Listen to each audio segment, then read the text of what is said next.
Assalamualaikum warahmatullahi wabarakatuh. Innal hamdalillah nahmaduhu wa nasta'inuhu wa nastaghfiruh wa na'udzu billahi min syururi anfusina wa min sayyiati a'malina. May yahdihillahu fala mudhillalah wa may yudhlil fala hadiyalah. Wa asyhadu an la ilaha illallah wahdahu la syarikalah wa asyhadu anna Muhammadan abduhu wa rasuluh. Allahumma sholli wa sallim ala nabiyyina Muhammad wa ala alihi wa ashabihi ajmain, amma ba'du. Anak-anakku sekalian, alhamdulillah kita dapat melanjutkan kembali pembelajaran kita, dan pada video kali ini kita akan mengulas tentang pengantar Asmaul Husna. Namun seperti biasa, sebelum kita mulai pembelajaran kita berdoa bersama-sama. Allahumma inni as'aluka ilman nafi'an wa rizqan thajiban wa amalan mutaqabbala.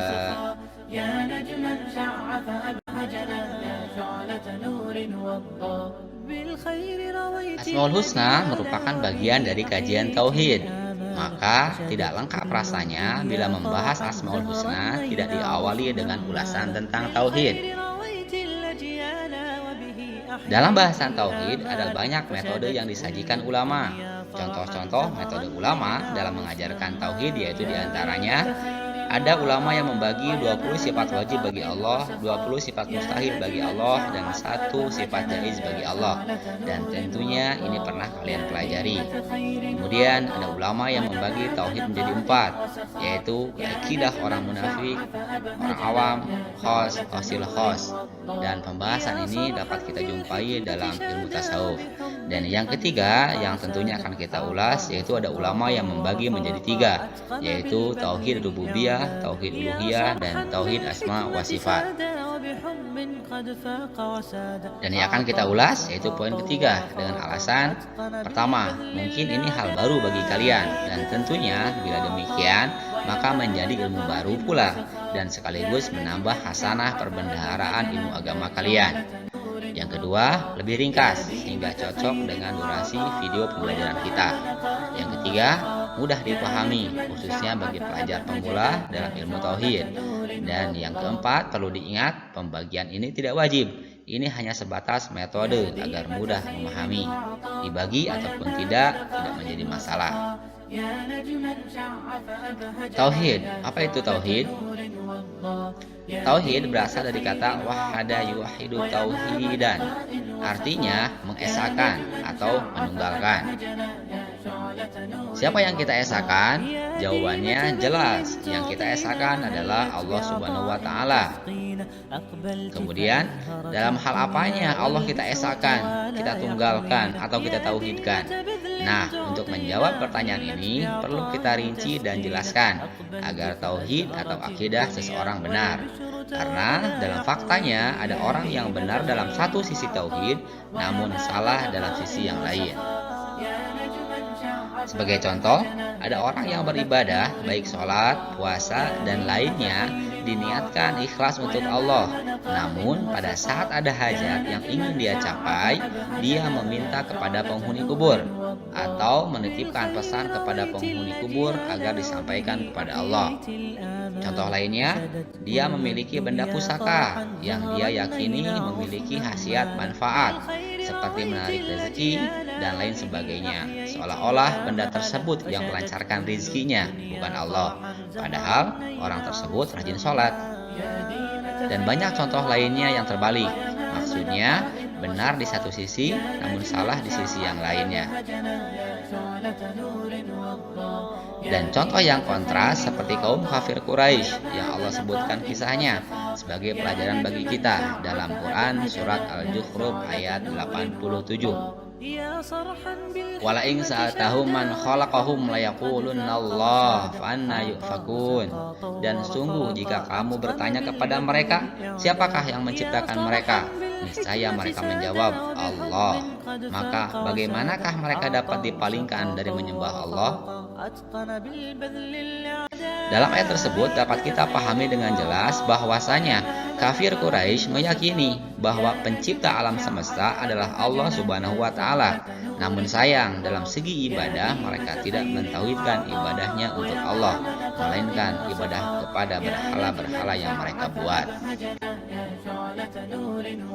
Nah, bagaimana tinjauannya dalam ilmu tauhid? Jawabannya dapat kita ketahui dari penjelasan pembagian tauhid berikut ini.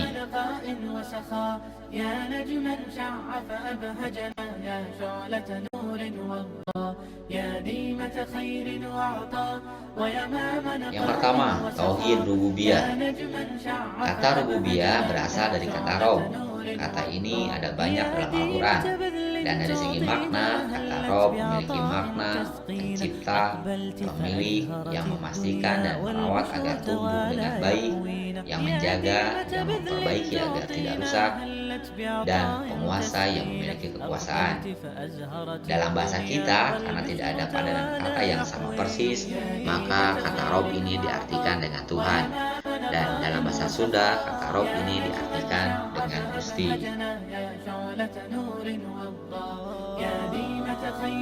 Tauhid rububiyah ini berkaitan dengan perbuatan Allah. Seorang hamba harus mengesahkan Allah dalam perbuatannya.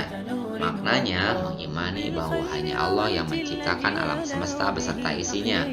Hanya Allah pemilik alam semesta beserta isinya. Dan hanya Allah yang mengurus alam semesta beserta isinya. Tidak ada yang lain dan tidak ada yang membantu, ikut andil dalam hal penciptaan, kepemilikan, dan pengurusan.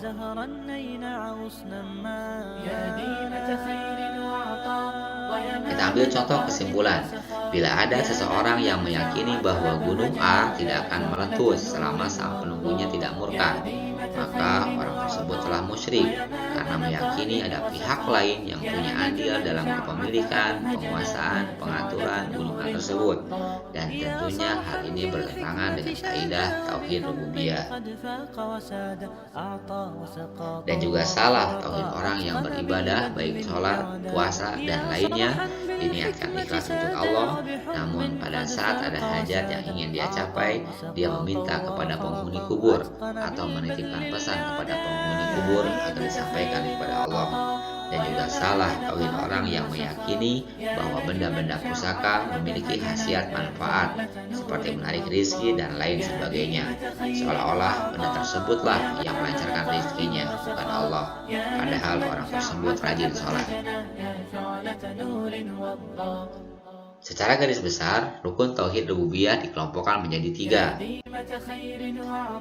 Yang pertama, al-khalqu, artinya Allah lah yang menciptakan. Allah menantang manusia yang menyembah selain Allah dalam firman-Nya surat Al-Hajj, Ya ayyuhan nasu duriba masalun fastami'u lah, innal ladzina tad'una min dunillahi la yakhluqu dzubaban wa law istama'u lah.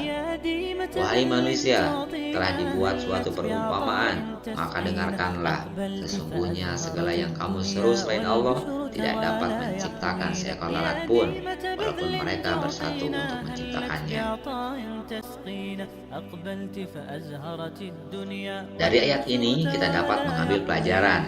Jangankan menciptakan sesuatu yang besar dan agung, semisal bulan, matahari, planet, atau yang lainnya, menciptakan lalat saja padahal itu merupakan benda kecil dan hina, seolah tiada harga di mata manusia, namun tidak ada yang mampu.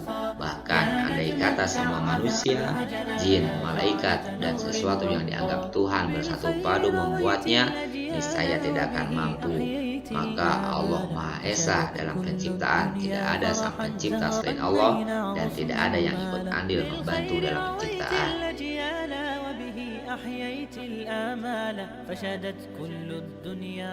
Kedua, al-mulk, artinya Allah lah yang memiliki.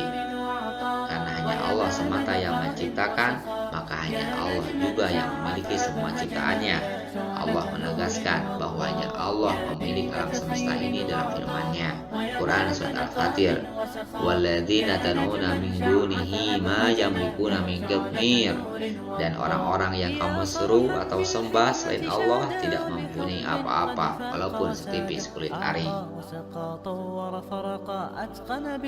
Qitmir adalah kulit tipis berupa serabut dalam buah kurma. Allah menegaskan bahwa sesuatu yang dianggap Tuhan disembah oleh manusia tidak memiliki apapun walaupun hanya qitmir, barang yang sepele dan kecil. Ketiga, at-tadbir. Artinya Allah yang mengurus, Allah yang mengatur, dan Allah yang mengawasi. Karena hanya Allah yang menciptakan, maka Allah pemilik ciptaannya. Maka otomatis pula hanya Allah yang mengatur dan mengurusnya. Adapun malaikat, pengatur hujan dan lainnya, itu semua atas izin Allah dan kekuatan yang diberikan Allah. Malaikat tidak berani berbuat kecuali seizin Allah dan mampu melakukan tugasnya hanya karena kekuatan yang Allah berikan padanya.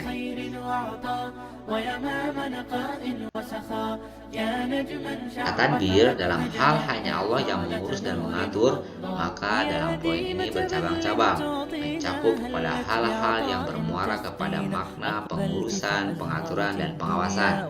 Di antaranya Allah yang menghidupkan, Allah yang mematikan, Allah yang memberi rezeki, Allah yang memberikan kesembuhan, Allah yang memberikan cobaan penyakit, dan lainnya.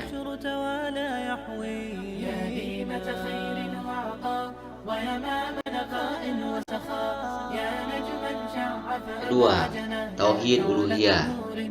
Kata uluhiyah berasal dari kata ilah yang memiliki makna sesuatu yang diibadahi atau sesuatu yang ditaati.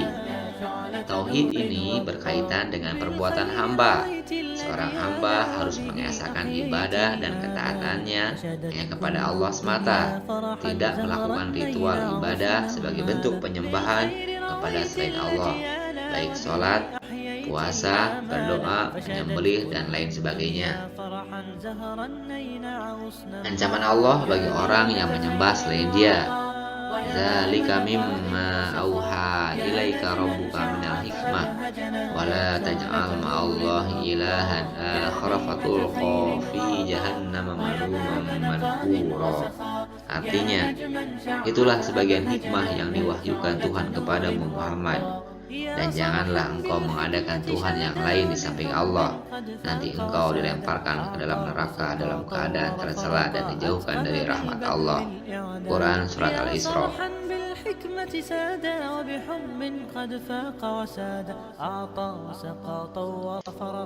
Berdasarkan penjelasan mengenai makna tauhid uluhiyah tersebut, maka bila ada orang yang beribadah seperti berdoa, bersujud, roja artinya mengharapkan belas kasih, khauf artinya takut murkanya kepada selain Allah, semisal kepada sosok gaib penunggu gunung, maka dia syirik dari sisi tauhid uluhiyah. Atau seseorang yang menyembelih kerbau dengan menyebut nama penunggu laut selatan saat menyembelihnya, untuk kemudian kepala kerbau tersebut dilarung dipersembahkan untuknya, maka hal ini pun contoh syirik dari sisi tauhid uluhiyah.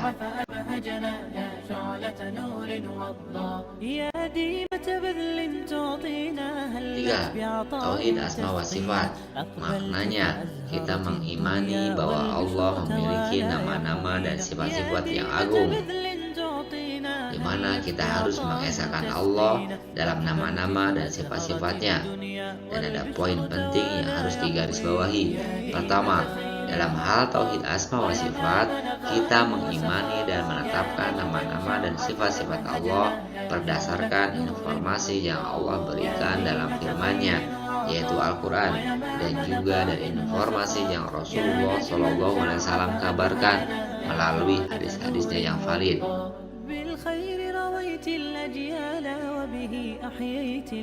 Kedua, mengimani dan menetapkan nama dan sifat Allah sesuai dengan keagungannya. Ketiga, tidak mentasbih atau menyamakan nama dan sifat Allah dengan nama dan sifat manusia atau makhluk. Karena kendati pun ada kata sifat yang sama, namun hakikatnya berbeda. Sehingga dalam bahasa kita, untuk membedakan sifat Allah dan sifat makhluk, maka menggunakan kata maha dalam menyebutkan sifat Allah, seperti maha pengampun, maha pemurah, maha mendengar, dan lain sebagainya. Keempat, karena nama dan sifat Allah berbeda dengan makhluknya, maka tidak boleh mempertanyakan cara dari sifat tersebut, seperti bagaimana Allah mendengar, apakah dengan kedua telinga dan genderang telinga, dan sebagainya. Kita cukup iman sesuai informasi dari Allah dan Rasul-Nya, bahwa Allah mendengar, dan pendengaran Allah tidak terbatas seperti terbatasnya pendengar makhluk.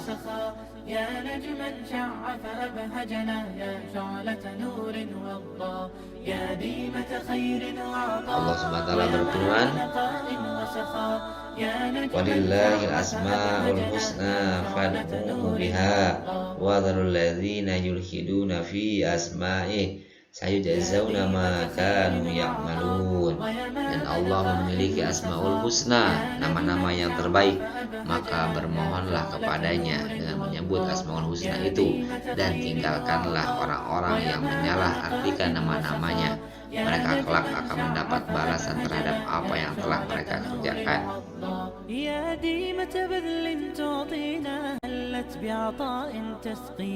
Alhamdulillah, sekian pembelajaran kali ini. Mudah-mudahan ada hikmah yang dapat diambil. Insya Allah kita sambung minggu depan.